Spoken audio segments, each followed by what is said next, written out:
Dieu est-il juste? Nous ne naissons pas égaux sur cette terre. Certains naissent avec des maladies qui les handicapent toute leur vie. Certains perdent leurs parents très tôt, pendant que d'autres gagnent au loto, ou ont des entrées financières importantes, ou sont en santé sans trop d'efforts. Certains souffrent dans leur chair et leur esprit, alors que d'autres connaissent la joie et le bonheur. En observant le tableau que je viens de dépeindre, Dieu est-il juste? L'état de notre monde actuel. Cette question est importante et elle reflète l'état de notre monde. Nous ne pouvons que constater que les hommes ne naissent pas réellement libres et égaux et que certains semblent bien plus avantagés par les circonstances que d'autres. Je partage donc vos interrogations. Le monde n'a pas été créé ainsi. Tout était bon à la création. C'est parce que le péché est entré dans le monde que le monde est devenu injuste et la création totalement corrompue par le mal. Romains 8 versets 18 à 20. Si Dieu est et demeure souverain, l'homme est responsable, non seulement d'avoir fait entrer le péché dans le monde, Adam, mais aussi de confirmer le péché d'Adam à chaque révolte contre Dieu, péché.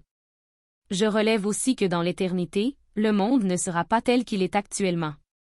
Lorsque Dieu rétablira toutes choses, la nouvelle création sera caractérisée par la justice, 2 Pierre 3 verset 13.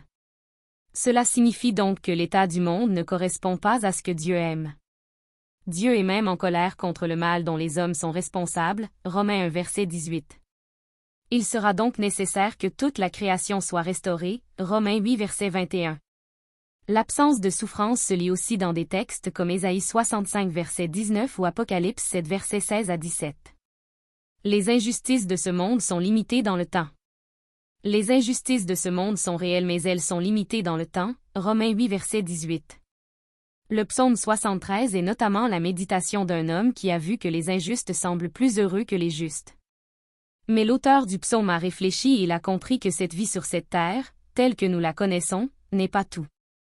Il replace ses observations dans le contexte de l'éternité et du jugement de Dieu et il se rend compte que Dieu fera justice.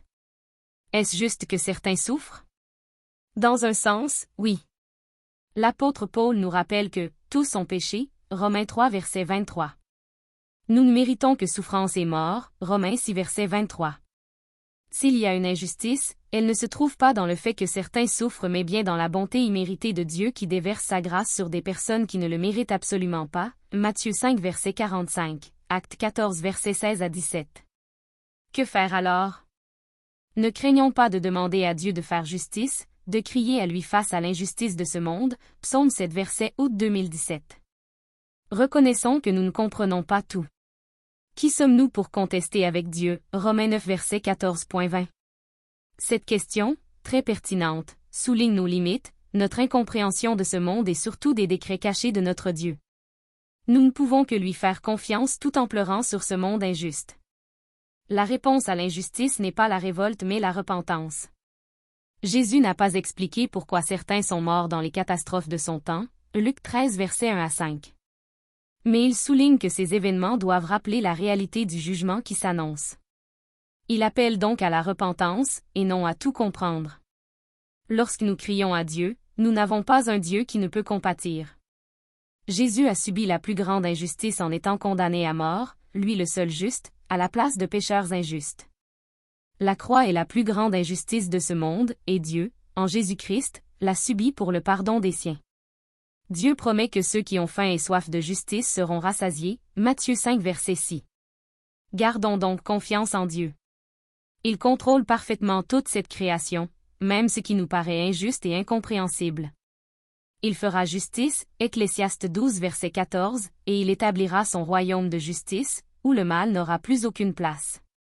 Dieu fera justice.